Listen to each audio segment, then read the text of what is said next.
Hello, good morning friends. स्वागत है आप सभी का चैनल पर। तो चलिए देखते हैं आज एक नई रिक्रूटमेंट के बारे में, नई भर्ती के बारे में, जो कि एक बहुत ही बम्पर भर्ती आई है राजस्थान के अंदर, और जो कि निकाली है आरएसएसबी द्वारा, राजस्थान कर्मचारी चयन बोर्ड जयपुर द्वारा। दोस्तों बहुत ही बम्पर भर्ती आई है। पोस्ट की बात करें हम, नंबर ऑफ पोस्ट, तो टोटल पोस्ट है इसके अंदर 10,157 पोस्ट। बहुत ही बम्पर भर्ती है ये। ठीक है, टोटल पोस्ट देख लीजिए आप, टोटल है 10,157 पोस्ट। इसका नोटिफिकेशन 1 तारीख को आ चुका है, 1 फरवरी को, और इसके फॉर्म भी स्टार्ट हो चुके हैं दोस्तों। और चलिए अब इसके बारे में थोड़ा डिटेल में देख लेते हैं। तो सबसे पहले किस पोस्ट के लिए है, तो ये है बेसिक कंप्यूटर अनुदेशक और वरिष्ठ कंप्यूटर अनुदेशक। दो पोस्ट है इसमें, एक है बेसिक कंप्यूटर अनुदेशक और एक वरिष्ठ कंप्यूटर अनुदेशक। ठीक है, दोनों की अलग अलग बात कर लेते हैं। तो जो बेसिक कंप्यूटर अनुदेशक है या बेसिक कंप्यूटर इंस्ट्रक्टर है, उसमें दो कैटेगरी है। एक तो नॉन टीएसपी एरिया के लिए है और एक टीएसपी एरिया के लिए है। तो उसमें से नॉन टीएसपी एरिया के लिए 8,974 पद है, और टीएसपी वालों के लिए है कितने, 888 पद। तो टोटल बेसिक कंप्यूटर अनुदेशक के लिए पद है 9,862, और जो सीनियर कंप्यूटर इंस्ट्रक्टर हैं उसमें से नॉन टीएसपी वालों के लिए 282, 282, और टीएसपी वालों के लिए 13। ठीक है, तो टोटल बेसिक की तो बात हमने कर ली, कितने हुए 9,862, और सीनियर कंप्यूटर इंस्ट्रक्टर के लिए हो गए 295। तो कुल मिला के 10,157 पदों की भर्ती है। तो तैयार हो जाओ साथियों, अपनी पूरी जी जान लगा दीजिए इस परीक्षा के लिए, सबका सिलेक्शन हो जाएगा। चलो अब इसके बारे में देख लेते हैं कि क्या क्या इसकी क्वालिफिकेशंस है और क्या फॉर्म भरने का प्रोसेस है। देखते हैं आगे। आवेदन प्रक्रिया के बारे में देख लेते हैं। तो आवेदन प्रक्रिया के लिए आप या तो ई मित्र पे जाके भरवा सकते हैं फॉर्म, वरना अगर खुद से भरना चाहे तो अपनी एसएसओ आईडी बना रखी होगी आपने, नहीं हो तो एक एसएसओ आईडी बना ले। एसएसओ आईडी पे जाके वहाँ पे अपने को रिक्रूटमेंट पोर्टल में जाके आपको ये भर्ती दिख जाएगी। वहाँ पे अप्लाई ऑनलाइन का लिंक आएगा, वहाँ पे से इस भर्ती पर आप लॉगिन करके और अप्लाई कर सकते हैं। और देखते हैं चलो, ये पूरा दिया हुआ है, आप पढ़ लीजिएगा नोटिफिकेशन में। मैं नोटिफिकेशन आपको डिस्क्रिप्शन में भी दे दूंगा।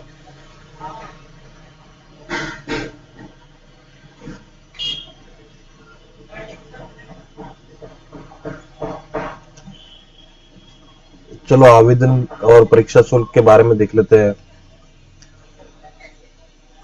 जो सामान्य वर्ग के हैं, जनरल कैटेगरी के, वो क्रीमी लेयर श्रेणी के, ओबीसी के हैं, उनके लिए फीस है कितनी, 450 रुपये है खाली फॉर्म फीस। और जो नॉन क्रीमी श्रेणी के पिछड़ा वर्ग है, अति पिछड़ा वर्ग है, आर्थिक ईडब्ल्यूएस वाले हैं, आर्थिक रूप से कमजोर वर्ग के आवेदक, उनके लिए है 350 रुपये, 350 रुपये।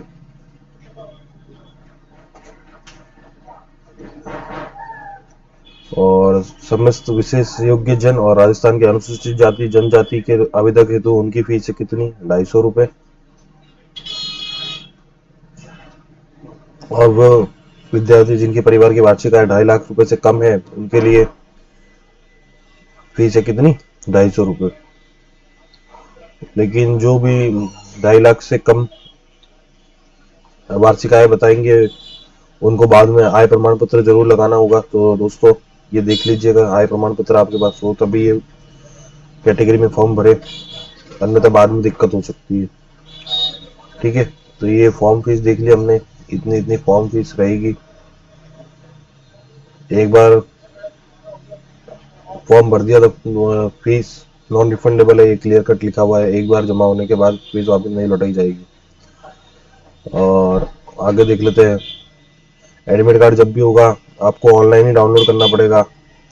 आपको डाक वाक से कोई एडमिट कार्ड नहीं भेजा जाएगा दोस्तों। और देख लेते हैं नोटिफिकेशन में क्या दिया गया आगे। इसमें ये दे रखा है आगे क्या, पूरा जो पोस्ट है, जो पद है, उनका बाइफर्केशन दे रखा है कि हाँ भाई हर जिलेवार कितनी पद है, उसमें से अनारक्षित वर्ग के लिए कितने हैं, ईडब्ल्यूएस के लिए कितने हैं, एससी वर्ग के लिए कितने हैं, एसटी के लिए कितने हैं, ओबीसी के लिए कितने हैं, एमबीसी के लिए कितने हैं, ऐसे पूरा ये डिटेल दे रखा है। ये हम नेक्स्ट वीडियो में पूरा देख लेंगे। अभी हम बेसिक बेसिक देख लेते हैं कि हाँ भाई क्या क्या है और फॉर्म में। ये पूरा अलग अलग दे रखा है, जिसमें एक में टीएसपी एरिया का बाइफर्केशन दे रखा है और एक में नॉन टीएसपी का दे रखा है, और एक है बेसिक कंप्यूटर वालों का बाइफर्केशन और एक सीनियर कंप्यूटर वालों का बाइफर्केशन। चलिए देखते हैं आगे।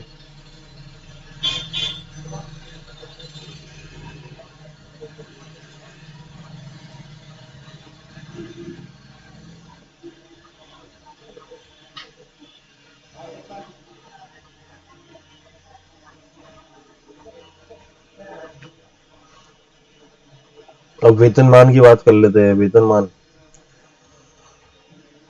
तो जो सीनियर कंप्यूटर अनुदेशक या सीनियर कंप्यूटर इंस्ट्रक्टर है, वरिष्ठ कंप्यूटर अनुदेशक का वेतनमान मैट्रिक्स लेवल 10, ठीक है, मैट्रिक्स लेवल 10 के अनुसार होगा। और बेसिक कंप्यूटर अनुदेशक का वेतनमान मैट्रिक्स लेवल 8 के अनुसार निर्धारित होगा, ठीक है। और परिवीक्षा काल में जो राज्य सरकार द्वारा नियत पारिश्रमिक है वो दिया जाएगा, और परिवीक्षा काल इसमें 2 साल का रहता है, जिसे हम प्रोबेशन पीरियड बोलते हैं। और अब इसकी पात्रता और शैक्षणिक योग्यता के बारे में देख लेते हैं। देखो सबसे पहले बात करते हैं वरिष्ठ कंप्यूटर अनुदेशक के पद हेतु क्या शैक्षणिक योग्यता है और क्या पात्रता, कौन है इसके पात्र होंगे।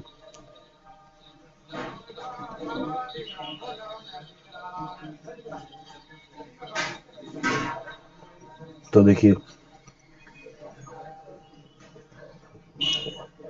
पहला दे रखा है क्या, या तो आपने मास्टर इन इंजीनियरिंग करा हो, मास्टर इन टेक्नोलॉजी हो, एमई हो या एमटेक हो। एमटेक आप कौन सी ब्रांच में, कंप्यूटर साइंस में हो, आईटी में हो, इलेक्ट्रॉनिक एंड कम्युनिकेशन इंजीनियरिंग हो, इलेक्ट्रिकल इंजीनियरिंग हो, इलेक्ट्रिकल इलेक्ट्रॉनिक्स इंजीनियरिंग हो, electronic and telecommunication engineering हो। इनमें से जो भी कोई ब्रांच में आपने अगर बीटेक करा हुआ है तो आप इसके लिए पात्र हो। या फिर आपने एमएससी करा हुआ है इन कंप्यूटर साइंस या आईटी में तो आप पात्र हो। या फिर आपने masters in computer application MCA या फिर बी लेवल सर्टिफिकेट या सी लेवल सर्टिफिकेट आपको, तो आप पात्र हो। या फिर इसी से इक्विवेलेंट आपके पास और कोई रिकॉग्नाइज्ड क्वालिफिकेशन है तो आप भर सकते हो। और एक बात तो ये हो गई ये आपकी डिग्री वगैरह के लिए। दूसरी बात हो गई आपको हिंदी में, देवनागरी लिपि में हिंदी का व्यावहारिक ज्ञान एवं राजस्थान संस्कृति का ज्ञान होना चाहिए, ठीक है। इसके लिए कोई सर्टिफिकेशन की आवश्यकता नहीं है, बस आपको इनके लिए सर्टिफिकेट चाहिए जो आपकी डिग्री होगी। तो ये तो हो गई क्वालिफिकेशंस किसके लिए, वरिष्ठ कंप्यूटर अनुदेशक के पद हेतु। अब देखते हैं बेसिक कंप्यूटर अनुदेशक के पद हेतु इसके लिए कौन कौन एलिजिबल है। तो या आप ग्रेजुएट हो, या ए लेवल या पीजीडीसीए है 1 साल का मिनिमम, तो आप इसके लिए एलिजिबल हो, आप अप्लाई कर सकते हो। या बीई हो या बीटेक हो, किसके अंदर, कंप्यूटर साइंस के अंदर, सीएस, आईटी के अंदर information technology, EC electronics and communication engineering, electrical engineering, या triple E electrical and electronics engineering, या EIC electronic instrumentation and control, या टेलीकम्युनिकेशन एंड इंस्ट्रूमेंटेशन। इनमें से कोई भी अगर बीटेक की हुई है आपने किसी भी ब्रांच में तो आप एलिजिबल हो, फॉर्म भर सकते हो। और देख लेते हैं, या तो आपने बीएससी करा हुआ है कंप्यूटर साइंस या आईटी के अंदर, या फिर bachelors in computer applications BCA करा हुआ है, फॉर्म है university established by the law in India, ठीक है। और या इनसे ही अगर कोई मिलती जुलती इक्विवेलेंट आपके पास हायर रिकॉग्नाइज्ड डिग्री है तो आप कर सकते हो। और सेम ऐसा इसी में भी है कि देवनागरी लिपि में आपको हिंदी का ज्ञान होना चाहिए, ठीक है। और एक बात देख लेते हैं कि यहाँ पे कुछ बच्चे बोल रहे हैं कि सर हम अगर फाइनल ईयर के स्टूडेंट है तो क्या हम एलिजिबल है या नहीं है, तो इसको भी देख लेते हैं। इन्होंने क्लियर कर दिया हुआ है यहाँ पे, मैं आपको पढ़ के भी बता देता हूँ एक बार। जो व्यक्ति या जो अभ्यर्थी अंतिम वर्ष की परीक्षा में उपस्थित हुआ है, मतलब जो फाइनल ईयर स्टूडेंट है या सम्मिलित हो रहा है, तो उसको मुख्य परीक्षा में उपस्थित होने से पहले, या अगर इंटरव्यू का है तो इंटरव्यू में उपस्थित होने से पहले अपनी डिग्री मिल जानी चाहिए। ठीक है, ये देखो लिखा है, उपयुक्त चयन एजेंसी को अपेक्षित शैक्षणिक योग्यता प्राप्त करने का प्रमाण पत्र प्रस्तुत करना होगा। 3 तरह के एग्जाम्स की इन्होंने बात करी है, मतलब इनका जो भी एग्जाम होगा, इसकी बात नहीं हो रही, मतलब आरएसएसबी के जो भी एग्जाम होंगे उसमें अगर ये 3 तरह में से आपका जो केस होगा वो वाला आपको देखना है। मुख्य परीक्षा में उपस्थित होने से पहले, जहाँ पे लिखित और साक्षात्कार दोनों हो, और साक्षात्कार में उपस्थित होने पहले जहाँ पे लिखित और साक्षात्कार के माध्यम से चयन किया जाना है, या फिर केवल लिखित परीक्षा हो या केवल साक्षात्कार हो, तो दोनों में से जहाँ पे केवल लिखित हो वहाँ पे लिखित से पहले, जहाँ केवल साक्षात्कार हुआ केवल साक्षात्कार से पहले, जैसा भी मामला हो उसमें दिया हुआ है। कुल मिला के आपका जो एग्जाम होगा उसमें अगर मेंस या इंटरव्यू है तो उससे पहले आपका जो डिग्री सर्टिफिकेट है वो आपको मिल जाना चाहिए। ठीक है, तो आप एलिजिबल हो, अदरवाइज आप एलिजिबल नहीं हो। चलिए आगे देख लेते हैं। और बेसिक आपका कैरेक्टर अच्छा होना चाहिए, स्वास्थ्य अच्छा होना चाहिए, आप राष्ट्रीयता के बारे में आप भारत के नागरिक होना चाहिए, नेपाल के हो या जो भी हो, ये तो बेसिक चीजें आप पढ़ लीजिएगा नोटिफिकेशन पूरा एक बार डिटेल। एज की बात कर लेते हैं। एज, आयु, 18 वर्ष की आयु से लेकर 40 वर्ष तक की आयु का जो भी अभ्यर्थी होगा वो इस फॉर्म को भर सकता है। और अगर आप अलग अलग कैटेगरी में है तो उस हिसाब से आपको छूट भी मिलती है। अगर महिला अभ्यर्थी है सामान्य वर्ग की, उसको 5 वर्ष की छूट दी जाएगी। अनुसूचित जाति, अनुसूचित जनजाति, अन्य पिछड़ा वर्ग, अति पिछड़ा वर्ग, आर्थिक रूप से कमजोर वर्ग के पुरुष अभ्यर्थी जो राजस्थान के निवासी हो, राजस्थान के स्थायी निवासी हो, उनको 5 वर्ष की छूट मिलेगी। और अनुसूचित जाति, अनुसूचित जनजाति, अन्य पिछड़ा वर्ग, आर्थिक रूप से कमजोर की महिला अभ्यर्थी जो राजस्थान की स्थायी निवासी, उनको 10 वर्ष की छूट दी जाएगी। और ये अलग अलग है, आप देख लीजिएगा जो भी आपका केस एप्लीकेबल होता हो तो उसमें आपको एज रिलैक्सेशन दिया गया है।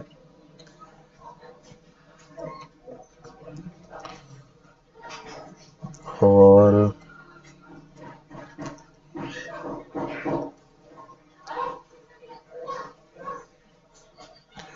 डेट के बारे में देख लेते हैं कि 8 फरवरी से इसका आवेदन शुरू हो चुका है दोस्तों, और आखिरी तारीख है 9 मार्च 2022। 9 मार्च 2022 तक आपको इसको भर देना है और फीस भी जमा करा देनी है। अब बात करते हैं एग्जाम डेट और मंथ की, तो एग्जाम डेट संभवतः मई या जून में आपका एग्जाम हो जाएगा। ठीक है, अभी कोई फिक्स डेट नहीं है, लेकिन अप्रोक्सीमेट इन्होंने दे दिया कि हाँ भाई मई जून में एग्जाम हो ही जाएगा, और जहां तक लग रहा है मई और जून में एग्जाम ले ही लेंगे। ठीक है, तो ये थी भर्ती। आवेदन कैसे करें इसका भी दे रखा है, बाकी मैंने बता ही दिया है। एसएसओ आईडी में जाके रिक्रूटमेंट पोर्टल आता है, उसमें एप्लीकेशन फॉर्म होता है, वहां पे आपको पूरी डिटेल विटेल भरनी पड़ेगी, जो भी आपके है वो भर लीजिएगा और सबमिट कर दीजिएगा। एक बार फाइनल सबमिट करने से पहले फॉर्म को पूरा चेक कर लीजिएगा अच्छी तरह से, और जो कुछ फोटोज के और हस्ताक्षर के डिटेल्स दिए हुए रहते हैं वो पढ़ लीजिएगा कि क्या साइज होता है। इतने भाई जैसे जैसे देखो इसमें मैं बता दूं कि फोटोग्राफ अपडेट करने के लिए 3.5 बाय 4.5 की सेंटीमीटर की होनी चाहिए। और पिक्सल्स की बात कर लीजिए तो ये 480 बाय 640 पिक्सल्स का होना चाहिए। और फोटो का साइज 50 KB से 100 KB के बीच में होना चाहिए। इन चीज़ों का ध्यान रख लीजिएगा ताकि बाद में आपको कोई परेशानी नहीं आवे, आपका फॉर्म बिना परेशानी के सबमिट हो जावे। ठीक है, और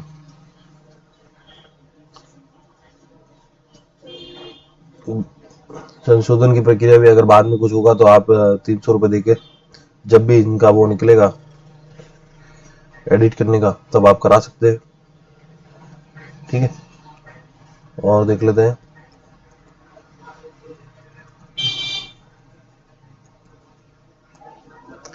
सिलेबस के बारे में और स्कीम के बारे में।